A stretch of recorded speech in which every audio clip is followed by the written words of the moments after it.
So ito pala guys, Fujitsu na chiller. I-recoil namin to ulit dahil may leak yung low side nito. So naano ko na to, na pressurean ko na to. May nakababad pa nga yung gauge nito. So malakas yung leak niya sa kanyang low side, kaya i-recoil namin to.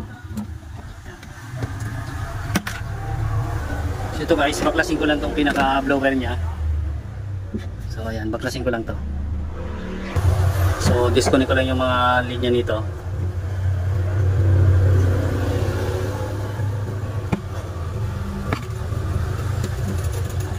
Bigas.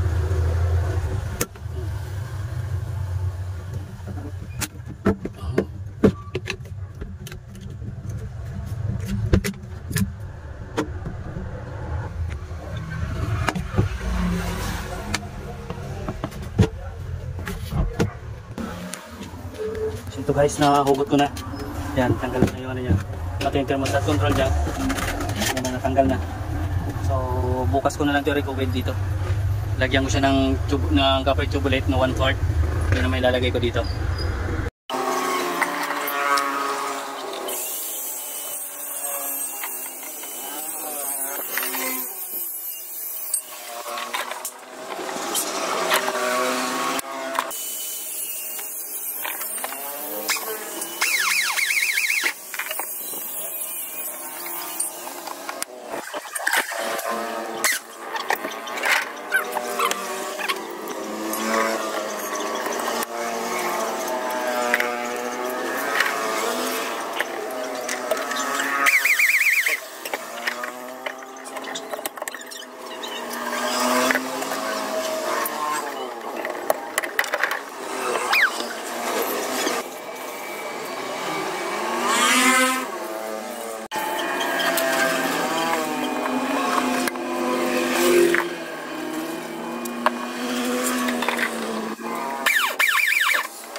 So ito na guys yung chiller na recoil na namin na yan. So lalagyan ko na lang ito ng capillary dito. Kailangan ko na lang yan, lagyan ko ng capillary para ma-reprocess na namin to. So ayan, okay na yan. Bali yan yung recoil. Tapos lalagyan na lang namin to ng ganitong klaseng aluminum, yung plancha na aluminum. Lalagyan na lang namin ng cover dito para maayos, malinis tignan, hindi ito makikitang piping.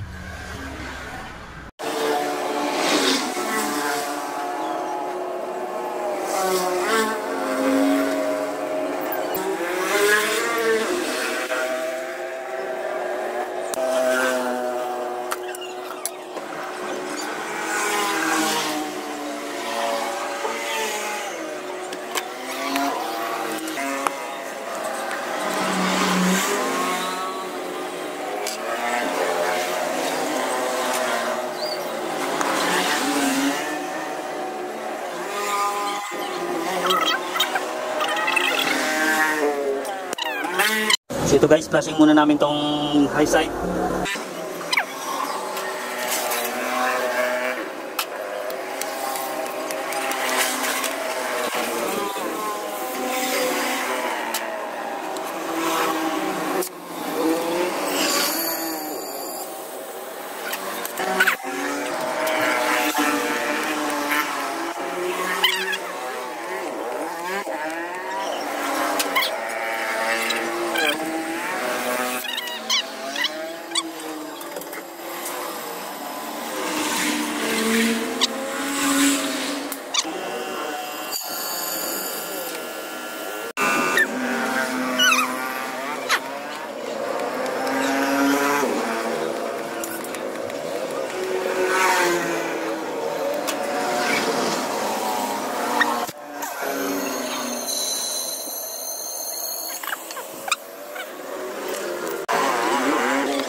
So ito guys, pinipressurean na lang namin yan, no.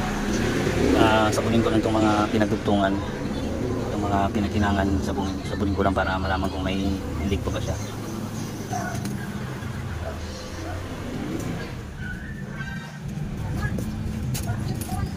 So ayan, pressurean ko lang muna. So ito guys, pinipressurean ko na lang to, binababara ko na lang to ng pressure para kahit mga 2 oras ko ito mag-vacuum.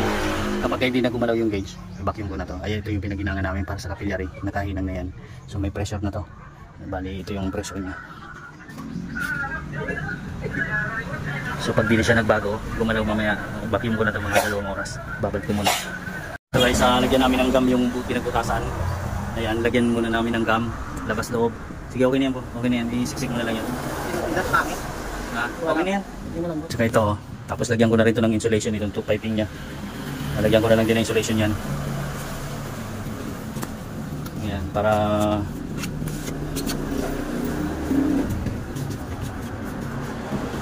mag-yelo man siya dito, hindi na tutagas yung tubig kasi may insulation.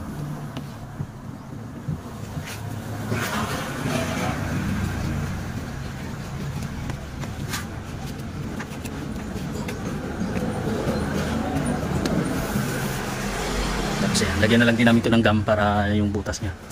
Ayan. Okay na yan po. Kunti lang. Ayan mo. Tingin ako. Para ano lang to.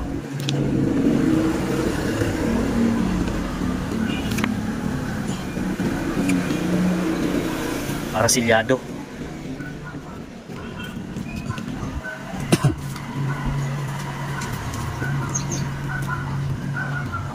Yan.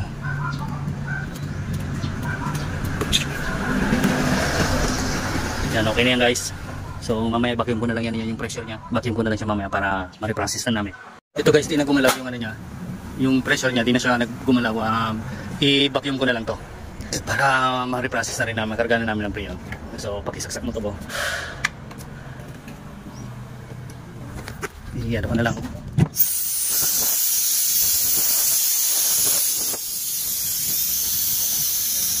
Vacuum ko na to.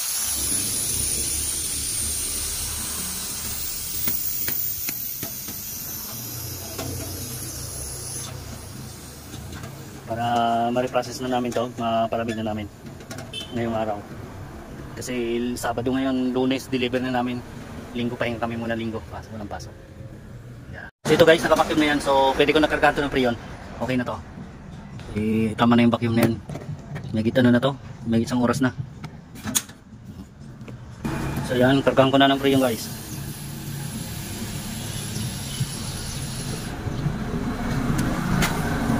So ito guys, sisaksak ko na siya.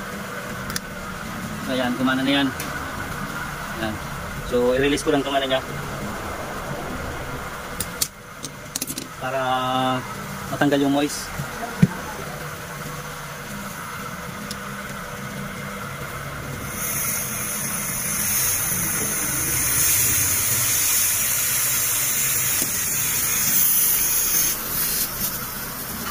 Kaya para matanggal yung moist.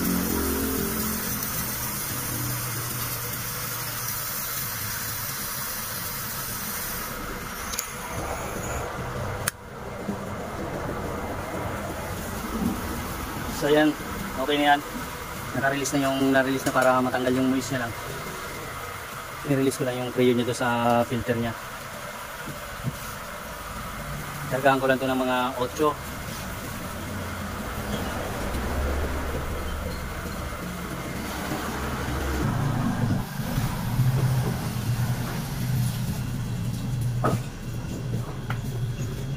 Tapos double check natin yung mga pinaginangan ulit.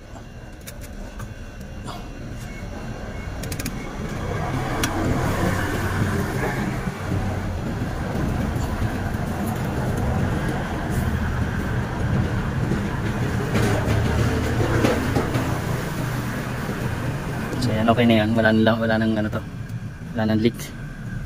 So yan guys, okay na muna yung karga na yun. Size, tama na muna yan. Dagdagan ko na lang siya mamaya pagka okay na siya. Check natin yung loob. So ayan Ayan guys, so pumuti na yung ano niya. yung piping niya, ayan, dito nag-umpisa yan. So ayan. So okay yung panya, lalagyan na lang namin to dito ng plancha mamaya, yung ganitong klase rin na aluminum. Lalagay namin dito para malinis siya tignan. Hindi man nakatago tong piping niya. Dito na lang namin lalagay yun. So ayan. Ito pala guys, ilalagay namin na plain sheet na aluminum dito. Ayan. So kinurma ko na to para nilibits na lang din namin to para nakatago siya. So ayan guys, ganyan lang siya para di lang makita yung tubo niya. Ayan, sa ilalim nakita yung pinaka dulo, pero okay lang naman yan. Ayan. So ayan guys, okay na yan, niribits na lang namin yan. So ayan, wala na makikita ang tubo dyan para malinis siya tignan.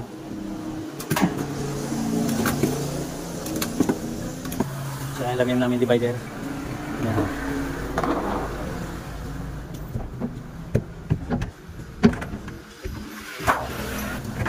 Okay na yan. Guys, okay na yan, may takip na yan yung yellow niya, May yellow na yan. So, okay na yung yan. Sa Lunes ko na ito ipipinch off. Kasi baka mamaya mag-moist pa siya. So, yan ko na lang muna yan. Para Lunes na lang namin deliver ito. Okay na. Thank you.